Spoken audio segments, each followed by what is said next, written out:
Hello and welcome to Decoding the Journey, a podcast where you'll hear more about stories from the technology C-suite, straight from the mouths of CXOs who built these companies. AI and ML have moved to the forefront in today's enterprise software development, intersecting dozens of ecosystems. And as executive recruiters working with these software and technology companies, we're always curious to dig deeper into how C-suite leaders get to where they are today. I'm Jim Urquhart, Managing Director of FinTech here at Bowdoin Group. In this series, we will explore the stories behind these companies' leaders and from their perspective, what's going on in the industry today. All right, well, welcome to another episode of Decoding the Journey. Today, we are pleased to have joining us Elias Torres, co-founder and CTO at Drift. Welcome and thank you. Yeah, thank you for having me. It's our pleasure, for sure. Everybody from our bedrooms and living rooms, yeah. I think we're all, there's definitely some empathy. I think we're all kind of doing things a bit differently than we're used to, so, and hopefully adapting to some degree. So I guess just to kickstart us, if you don't mind, maybe quick background on you, a little bit about yourself and professionally speaking, kind of how you got to where you are today. Oh yeah, that's a long story. I would say the two components that, let's say three big components of my journey is that I'm a Latin American, I'm an immigrant, first generation, right? I was born in Nicaragua and I came when I was 17. So I lived most of my life in my childhood in a different culture, different country, different language. And so, came here in search of the American dream, really pursuing my own version of success that I couldn't achieve in my own country. Because in my own country, you kind of had to be born into the right family to do it. And in America, everyone can do it. We can dream that we can all do it and we can accomplish it regardless of our backgrounds, our ethnicity, religion, gender, anything, right? We can achieve that through hard work. So we came in search of that. And that dream has been an incredible journey. The first one is I thought, I had the option. The first thing I cleaned offices in Tampa, Florida. I cleaned dentist offices. And then I worked at a McDonald's. I worked at a grocery store. And so the first step in my journey was like, how do I break out of that world of just maybe under the table, maybe cleaning an office to work at those offices, right? I remember seeing some of those dentists or some of those insurance agents, American General was one of the offices I cleaned. And you can see some of those reps, they stayed late and they were like, still working. And I'm like, I'm cleaning the office. One day I want to sit in that desk, right, and work. And so my step two of my journey would be like, okay, it's like I worked at IBM. I got this job at this like super large company, biggest tech company at the time, historic. It was a name that I recognized. There was a building in Nicaragua had left the IBM logo there. And so like I would drive between, ride between school and home and see IBM. So I recognized that Stripe logo. And I'm like, I couldn't believe that I was working for a 400,000 person company in the United States. And had an amazing journey within that company for 10 years. What was that first, sorry to interrupt, what was that first role that you joined the company at? First role, I joined as an engineer, right? And so I had internships at IBM. I applied. IBM had a strong diversity program. More mature companies, eventually start catching up to this and investing more in that compared to startups. And they had a diversity program. Bill Lawrence recruited me. He saw me at a job fair in Atlanta that I went with as a junior. And he says, contact me, come next year. I'm going to fly you to White Plains. And that's how I got my full-time offers to join IBM.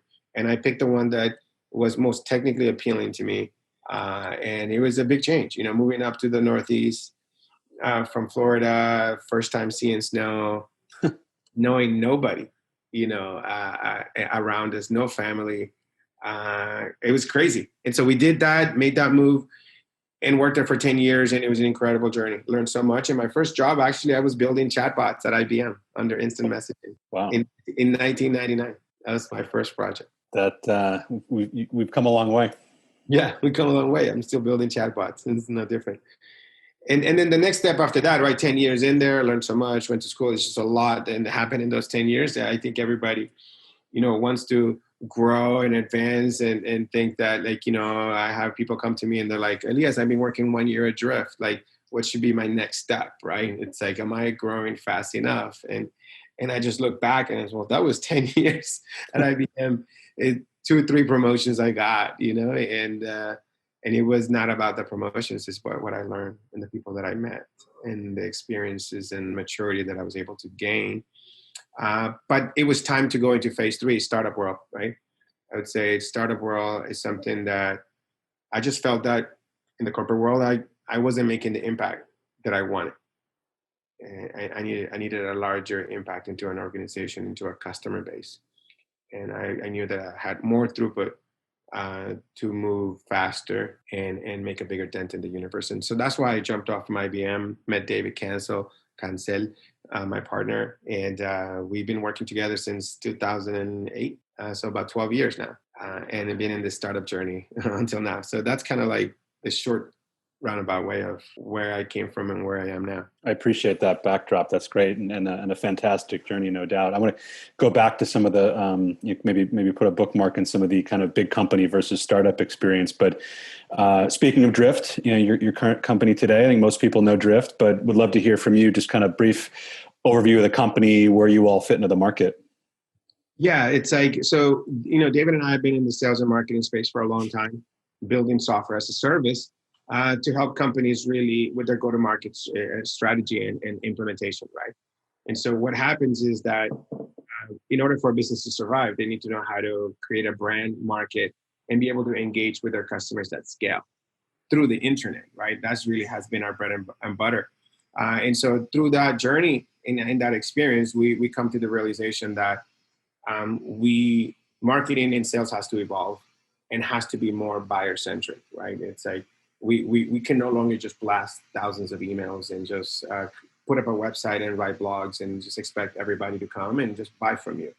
It's something that experience that we're giving to the buyers is not enough. So Drift focus, right? What we learned in our time is that we needed to create a platform that helped you accelerate revenue. We're a revenue acceleration platform that has to be focused on meeting the buyer where they are and communicate and respond, be responsive, be helpful, be delightful. And so that's what Drift is, right? Drift is the platform that will help you marriage sales and marketing to really serve the buyer in order to beat the competition. And so we have created that, and our entry into the market was with really opening the doors of communication. People were going into a website before, and it was kind of like if you built a store. Imagine you built an Apple store with this old glass, beautiful, and you fill it. Who's inside this store in an Apple store? Who's inside? A lot of people. A lot of people. What are they wearing? What kind of shirts do they wear?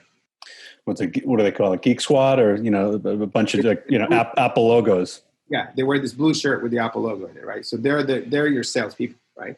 What they're there for is to facilitate you purchasing hardware and products from Apple. Right. Imagine you build that store, you filled it with people with blue shirts, and they're ready to sell, and you have all these beautiful laptops and in this inventory, iPods, Apple Watches, everything, and you don't build a door on that store. And you tell every person that goes by, and you start screaming through the glass, and you say, fill out that form and just leave it in that mailbox on the corner of the building. We'll get in touch with you later. We'll look at that mailbox later, and then we'll give you a call and tell you and ask you what is it that you want. And so in the same way, we are creating websites where we were not even communicating with people. And we say, here we are. This is our global store. Should be available 24/7 over the internet, but we can't talk to you. Fill out a form. And so that's what we started. We said, we have to use messaging, and we have to catch up with the times of how people want to communicate. And so we started with the conversational marketing platform. We started with the messaging. Then we started with automating and scaling that. But we keep growing that in levels of intelligence and sophistication to provide an amazing experience to your buyers. That's awesome. And so talking about, yourself and David knowing each other, working together in this space for a long time, was there a certain kind of origin story or inspiration that got you onto this kind of sales and marketing kind of revenue acceleration path? Was it just lack of anything like that in the market at the time, or what triggered that? Yeah, we are, I was talking to somebody this morning and says some people think that they're not creative, right? But I think that everybody can be creative, right? And so I think in the same ways, everyone can be innovators. So I'm not saying that we have an exclusive of innovation, but But David and I have been working together for so long, and he's been working in the field even longer than that. But we've been surrounded by innovators all of our lives. And our job is to innovate. It's really to look at these problems that haven't been solved and think about them hard and come up with new ways of solving them, right? And so it's something that the only way you get to it is by spending time with customers. And so we knew that the system was broken. We knew that filling out a form and waiting for an email response and for something else and then it's like wait for another email step in the nurturing campaign, that's not a way to scale a business, right? We knew that people were like, they already did all their work before they came to your website. If they say, I want to talk to you, I want to buy, right. There's a difference between me going to the Apple store because I'm bored and I want to walk on a Sunday afternoon through Newbury Street in Boston and hey, let's just look in here versus like my son is starting school and he needs a laptop before the fall. And like I'm coming in to buy a laptop, right? It's like he needs a laptop. It's like right. I'm going to one of three options. That ability to differentiate needs to be supported in a company if they want to scale and grow fast. And so those are things that we knew it was broken, but we didn't know how broken the entire sales and go-to-market technology system is, right? It's been, inundated with so many little point solutions, and no one really is thinking about the overall buyer experience, right? The customer, the true customer. And so we knew there was a problem there. We had that inkling, but the more we spend on it and the more we speak to our customers, the more we realize what needs to change. And so we just keep adapting and building for the buyer. What did you see as like, I mean, the voice of the customer and spending time with them and really just soaking it all in makes a ton of sense. What did you see as the biggest challenge early on of kind of, maybe shifting mindsets or getting people to kind of, I mean, it sounds so obvious when you talk about it and like, but I'm sure it wasn't so obvious at the time and nothing's easy. So what do you feel like was the biggest hurdle to overcome initially? I think it's the opposite of what you just said, right? It's just, 5 years ago, it was not obvious, right? Conversational marketing, it's like people don't realize, I say all the time, like, we one of our principles at Drift is to seek feedback, not consensus. If everybody, every time I had an idea, said that's a great idea, then it's so obvious that somebody already did it, right? It's like when you have an idea, usually great ideas have to start as a really bad idea, right? Because nobody thinks that's really the way it goes. And so that's, in a way, that's kind of why we knew that Drift was on the right path, because it was really hard, right? When people tell you, oh, you took a company public like HubSpot and there's two of you working out of a rock climbing gym and you say to people, what are you building? I'm building a chat app. And they're like, oh, that's what you're building? And so, it's really hard, right? It's really hard when you go to a company and says, no, I don't want to put chat for my sales. Chat is for support, right? We tried that before. It doesn't work. When people tell you that, you're like, are you on the right track? You kind of have to stick to your guns and say, like, this is what we saw. This is what we see the trend in the market. And everybody's messaging. Grandparents are messaging with their grandchildren, right? And so it's like, it's no longer an issue, right? When one of our investors said, you know what? I went to this website in Peru. I was going on a trip and I bought a tour for $2,000 over chat. Say, I didn't think so, right? That I was going to do that. And we had so many early customers would be like, well, my customer base does not want to chat. They're professionals and they're like C-levels or they're this. In my industry, people don't chat. And there was just people not realizing that every day they were using messaging to talk to their family and talk to their friends. And they just couldn't see that transition. So it's, that's the life of an entrepreneur, right? It's like you're going to get a lot of opposition.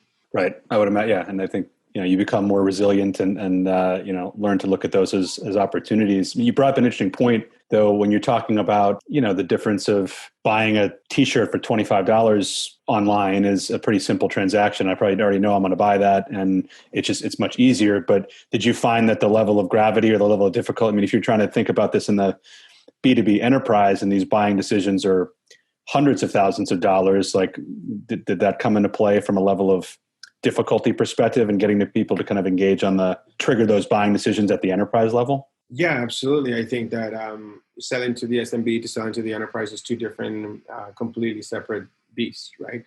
That takes a lot of time and understanding. And Drift is what's nice again is we have to be customer driven.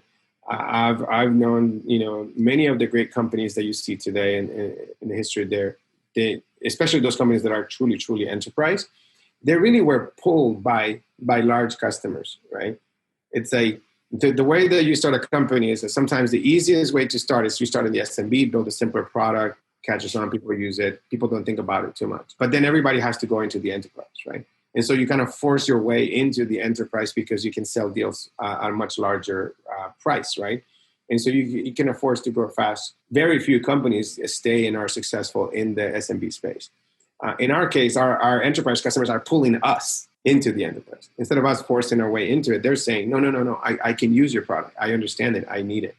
And so that's been interesting. It's been more than interesting. It's been exciting. But you still have to realize that you have to learn how to speak their language and how to understand how to address their needs and what is the process that they go about buying. But it's two different things. But selling at the end of the day is still the same, right? It's about relationships. It's about helping the customers. It's about giving the treatment, the experience that they want.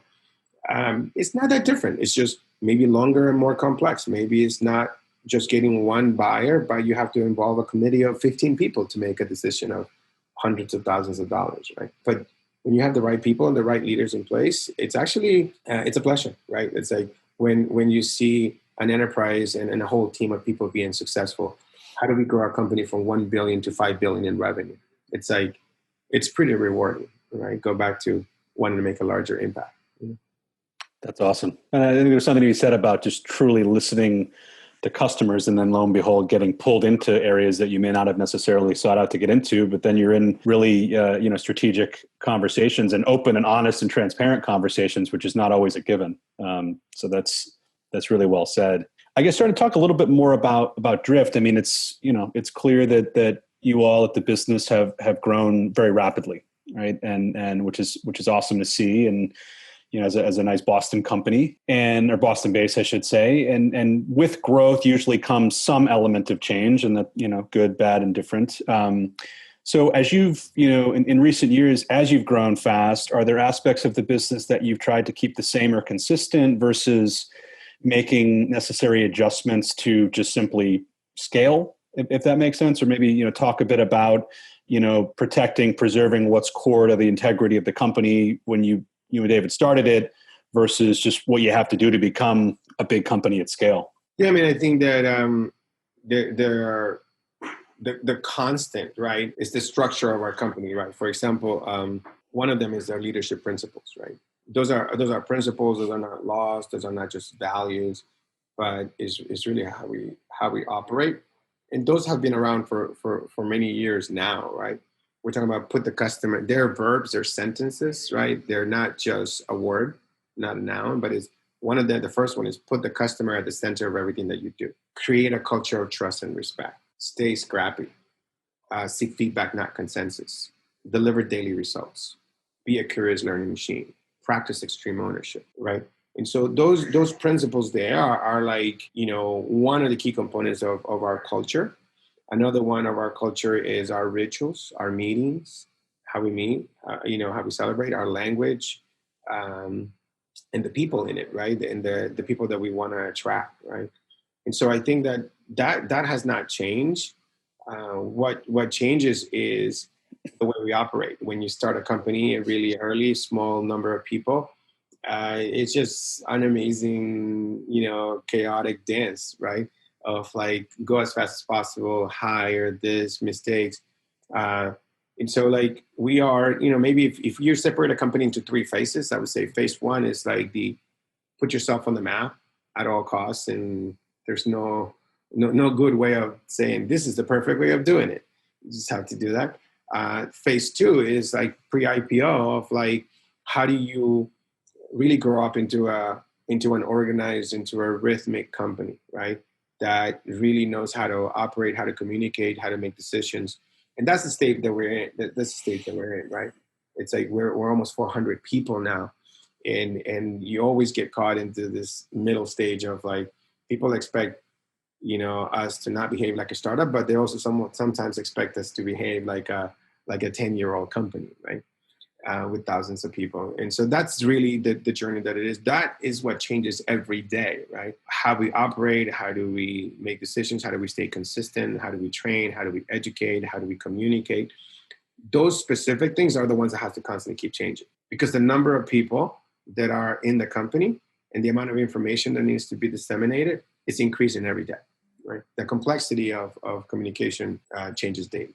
Yeah, that's a great point. Very interesting. So given that, the state we're in this pandemic, right? And most of us, most people, certainly at least kind of within tech, within services, are working remotely, and most businesses are selling remotely, right? So has this presented any opportunities to Drift that might not otherwise have been there? In other words, are there any kind of silver linings that you and the business have seen, for the duration of this year? Oh, yeah, absolutely. I mean, it's not just for the duration of this year, but moving forward, right? The silver lining about COVID is that I think it changed us as a company to really embrace, working virtually, right, as a company, and in order to be able to scale and not be locked down to a specific location, right? We have San Francisco, we have Boston, and then we have Tampa, right? So we had 3 locations, and we were kind of very hyper geographic. Like we were just thinking we got 3 offices, we put people in those offices, and we had a culture that was very strong about the office and the people. Very extroverted. I think we tend to attract extroverts. It's the way that we were used to, but we now have evolved, right? And we are now a different company, right? We are embracing the future that is now the present, that we can be and do this from everywhere, and learning how to communicate and how to encourage and support the company, the team, and their development and their growth from a distance. Now, from the customer perspective, and silver lining is that it also accelerated this digital transformation, right? It's for example, events are almost, destroyed, right? And it's we moved to virtual events, and now the question is how do you engage in virtual events? Well, guess what? Drift plays a big role in that. How do you attract people to the events? How do you engage with prospects on your website?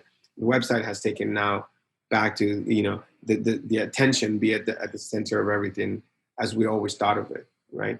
And so I think that it's opened up so many conversations with our buyers of now they come and they're we need this, right? It's an important time, and they're we need this, we need your help, we want your experience. How can you advise us to really change the way we sell, right? And so it's been fantastic, and now it's a matter of us learning how to scale and how to help as many customers as possible, as quickly as possible. That's awesome. Well, something you brought up made me think, and this could go both ways, both internally at Drift, but also externally with your customers. It sounds like there's something you said, it's changed things now, but also kind of forever going forward. So it sounds like, are there things that you feel again, either within the company or externally, that are takeaway that aren't just moments in time where, hey, we're going to do things like this just for the, over the course of a pandemic, but then we'll immediately go back? It sounds like there's some things that you feel could be long-term gains, or things that maybe are pleasant surprises that you'll, stick with going forward. Yeah, the world changed. I mean, we're never going back. We're never going back to normal, right? I don't know what normal, whatever normal was before, it's never going to be the same, right? Right. And so I've hired 7 executives during COVID, key people in the company that I had never met. I've hired in person, right? Just only met them over Zoom. We've hired more executives remotely than I've ever had in my life. It was I would be hiring executives oh yeah, you're in Boston, right? Okay. When a firm is helping me and I'm looking for somebody, it's where's the search limit, radius? Boston, right? San Francisco. Maybe we'll do San Francisco. We're headquartered in Boston. Now, the balance of our executive leadership team, it's now spread out through the U.S. and it's an incredible something that's never going to change now, right? So we're going to stay that way. So it is, yeah, we're never going back. Right, I agree with you.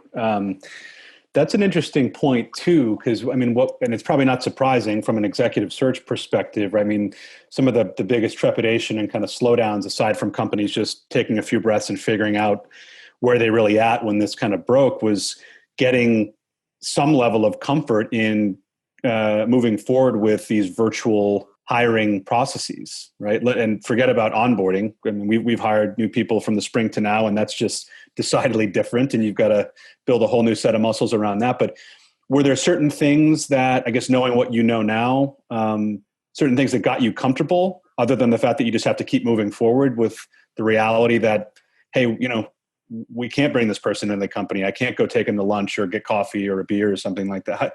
How did you get yourself and the company kind of comfortable with that? And maybe you're not, maybe that comfortable is the wrong way to describe it. Yeah, I mean, I think that my nature is to be very adaptable and very flexible, right? We were interviewing for the CRO. I remember in early March. I mean, I think that we closed the office, I think March 10th, adrift, and we tell everybody to stay. At the beginning, yeah, people were like, oh, early March 1st, people were like, we're going to start planning. A lot of CEOs in the area were like, we're going to start planning some alternate every other week. We're going to do like a test, like a drill with Right. and we're like, what is happening? And it's like, well, drill for what? What do we all use Slack and Google and like phones and code and everything's on the cloud. Like, what do we need to drill, right? And then it's like fire drill. And so they were going to do that. The CEOs in Boston were like, oh, we're going to do that in like mid-March, and we're going to try.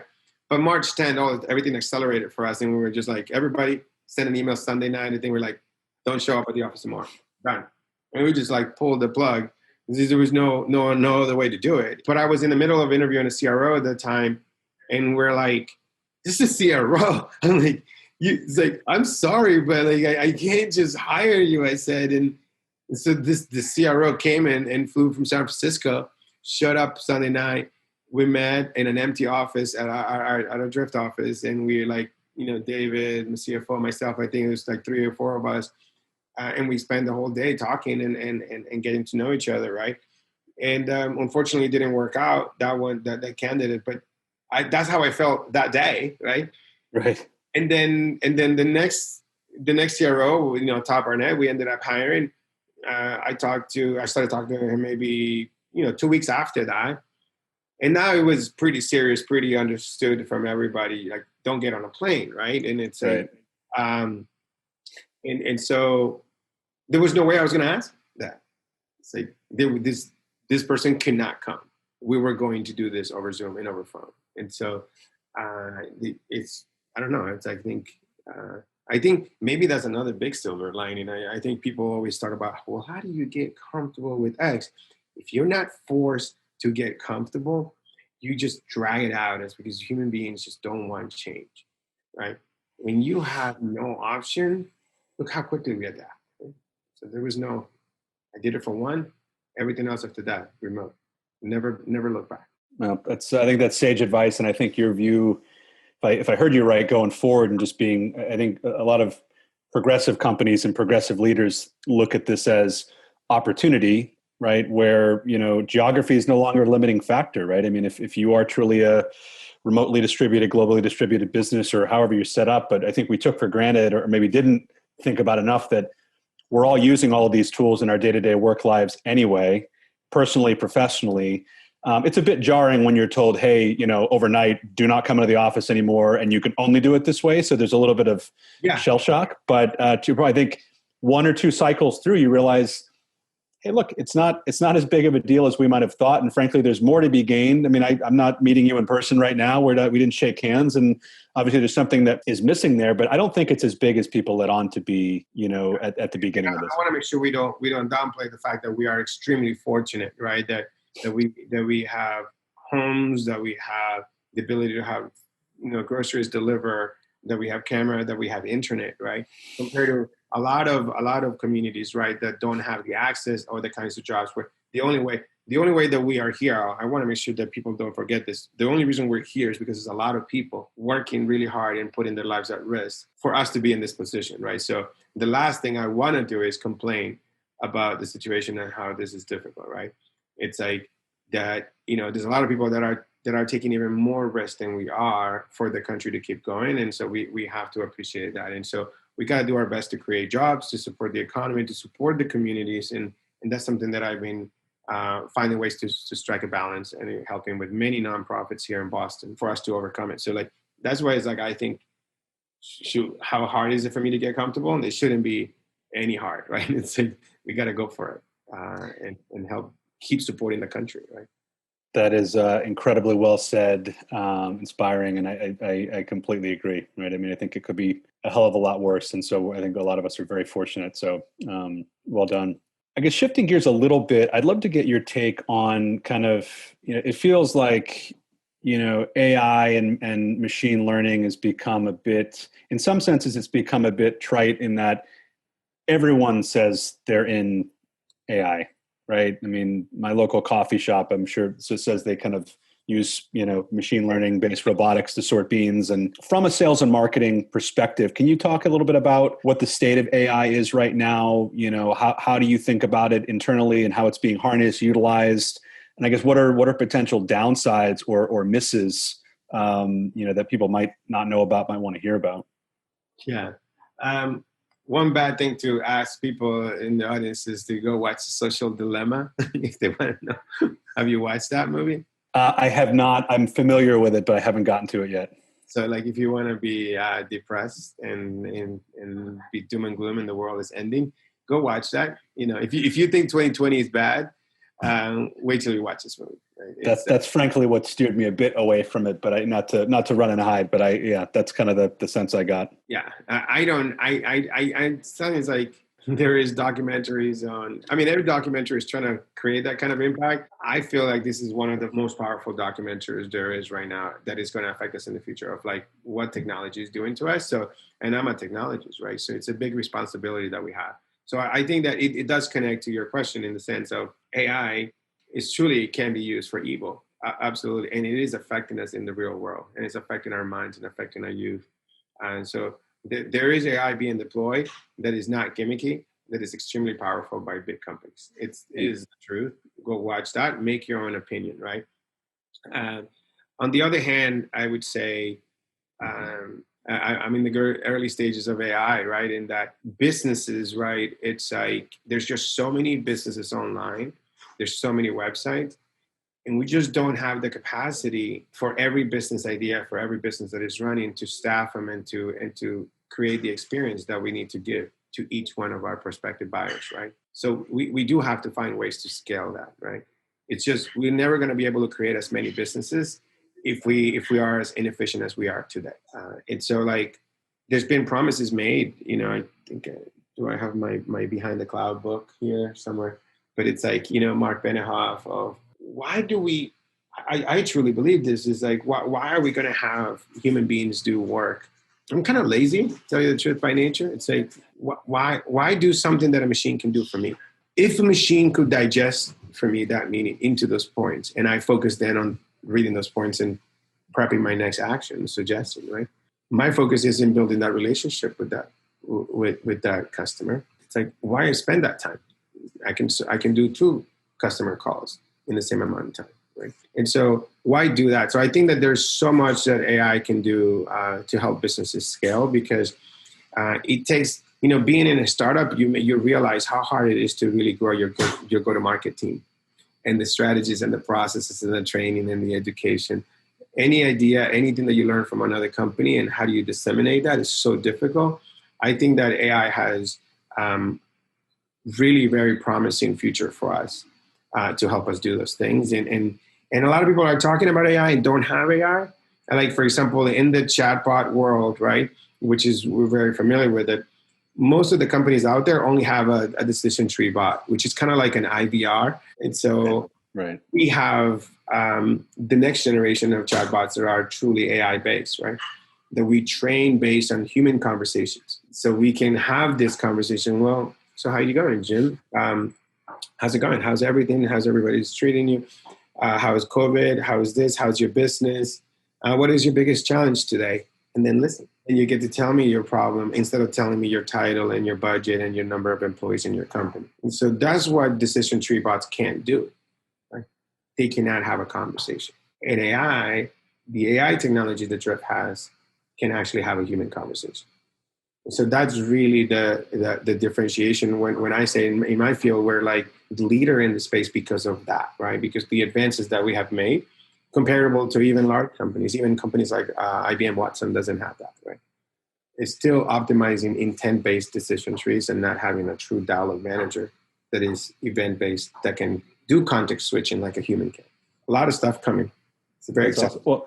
Well, so maybe a good lead in too. So when you think about that from just the kind of the AI landscape, and then just from a kind of a sales and marketing perspective, and maybe bringing those two things together, like, what do you think that next digital frontier looks like, right? Like differences in how buyers and sellers are going to engage going forward being different than it is today, or any sort of innovation that you think of as being kind of, whatever that next horizon is. It's like I have like many answers to that, but I can't share all of them. I would say Drift is reinventing the entire space. Like, it's like what we have, like what we are embedded in right now. We're so deep into sales, right?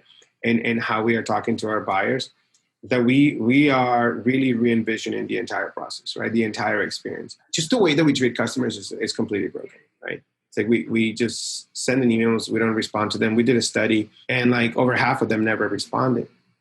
Only like 10, 17% of them responded on the same day, under a couple of hours. The amount of effort that we are putting in our marketing teams and sales teams to set up these systems that we never even use, that are broken, the system, it's like, let's change that. Let's use technology. Let's use AI. Let's simplify. We made it overly complex. There's 7,000 to 10,000 tools out there that people are buying from. Every sales team, every marketing team, each buys between 50 to 100 tools per company. And they're trying to stitch all this stuff together. And this is actually very simple. Drift is starting to be that solution that customer comes to your website, we'll route you and get you in front of the right person that needs to talk to you. And AI is going to be there to assist you along the way. Right? And that's kind of the way that we see it. How do we scale your organization to accelerate towards the revenue goals that you have? Right. Do you think of, broadly speaking, do you think of AI more as like a utility, right? Versus it's we see AI as a way to augment your company and your team to really work side by side and be able to enhance like the capabilities of a rep, right?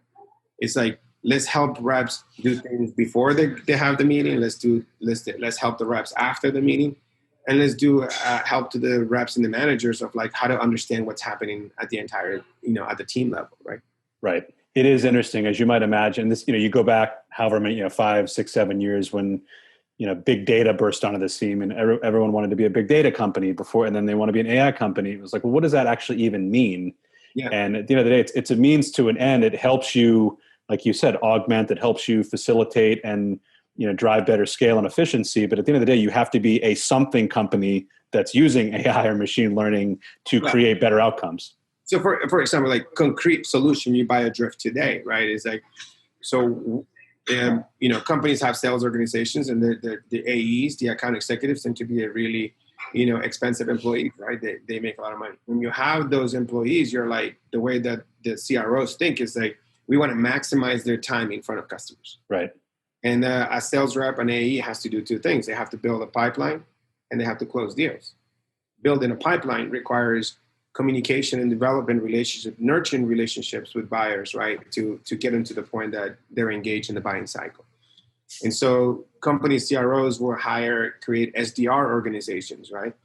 That this early, soon to become AEs, right, are helping and assisting AEs to nurture the pipeline. And so one of the ways you do it is really by creating like an inbound SDR, for example, where they're like responding to every question back to that store that had the closed doors. We are opening doors, and we're saying, you come by our store, and we're going to say, here, how can I help you? You're looking to buy something, right? And so how can I help you today? And so that process doesn't scale because, you might have, 10 to 50 SDRs in your organization. But guess what? These humans have to sleep. Right. And we see that you have over half of your traffic on your websites is coming at night. And even the traffic, those people that you have distributed, it takes time to hire them. It takes time to ramp them up. And so you never have enough people to talk to every single visitor on your website. And so what Drift does is that we have the ability to create virtual SDRs that we put on your website. and they're available 24/7, And so when you ask a question on a website, do you want to wait 50 seconds or you want to wait 1 second to be helped? Right. But that's how we provide it enhanced. We're not, the SDRs are not going away because they have to train to become sales reps. But we are helping them. They can go to sleep. We work 24/7, work geographically, work in multiple languages. So our large companies are deploying our AI in other languages and saying, okay, I can expand to Germany and Japan faster and Spain in Latin America when I don't know yet the market and who I can train over there to build pipelines. So we're helping them today. That's awesome. I mean, and to use your Apple example, I agree with everything you said. I mean, the way they lay out the store, their customer service, the whole kind of just atmosphere there is fantastic. As a consumer, what makes me reticent to go into the store is that there's plenty of people who greet you, who bring you in and kind of get you going, but there's usually only one or two people who can actually solve your problem. And then you have to unless you're just buying something quick and then you're out. But if you need a real fix, it takes a lot of time, right? So to be able to kind of bring together that mentality on a digital plane and not have to wait in that line, but be able to have that same kind of approach directly to me and meet me where I am, like you don't need me to tell you, but it makes a ton of sense. So why don't we'll wrap up here. Just have a couple quick questions for you. I guess based upon what you know now, going back to the very beginning of your kind of career arc, what would you recommend to people trying to found companies and build companies today, right? Any space.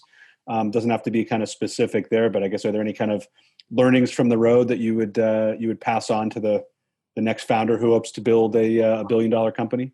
Well, I think that our lives are but like it's like a speck of dust in the universe, right? It's like it's like we live for such a short amount of time, so we have this contradicting dichotomy. Oh, you gotta go live fast. You only live once. You gotta YOLO, etc. But on the other hand, our lives are long, right? It takes time to gain experience, right? To really understand all the things you need to do to be successful. So when I talk to younger drifters and their ambitions to start their own companies and to be successful, we always talk about it. And I think people have like a distorted view of time, right? It's like, yep. They have this compressed notion of like whatever my journey is, so where I am, they think that, well, like, how do I get there faster? And I'm not moving fast enough. And so I think that it's about learning patience and understanding or acceptance of the timescales, right? For example, there are no $10 billion companies that were built in less than 14, 15 years. Does every founder of every $10 billion company was their first company they started? Likely not. The answer is no. And that did every founder of those $10 billion companies started when they were 19 or 21? They dropped out of college and they did that? Right. No. And so, but it's just, we don't even have that education. So like, I'm a big believer in role models and say like, role models teach me of what's possible. And so I always want to have role models that are way ahead of where I am, right? And so, in the same way, the role models is what help us bring reality into this. When we don't have role models, when we just look at an Instagram post or looked at a Facebook post or something on Twitter, we just see a headline that is clickbaity. It's like $10 billion company success, Snowflake, largest, everybody is now worth, $2 billion plus in that company or something like that. So they're, okay, I want to build that. Well, it's like, it just doesn't work that way. The CEO, Frank Stewman, has been CEO 3 times. He's been extremely successful, and he has more gray hairs than you and I. He's a professional CEO, right? And he's been doing this for so many years. I took 10 years at IBM working.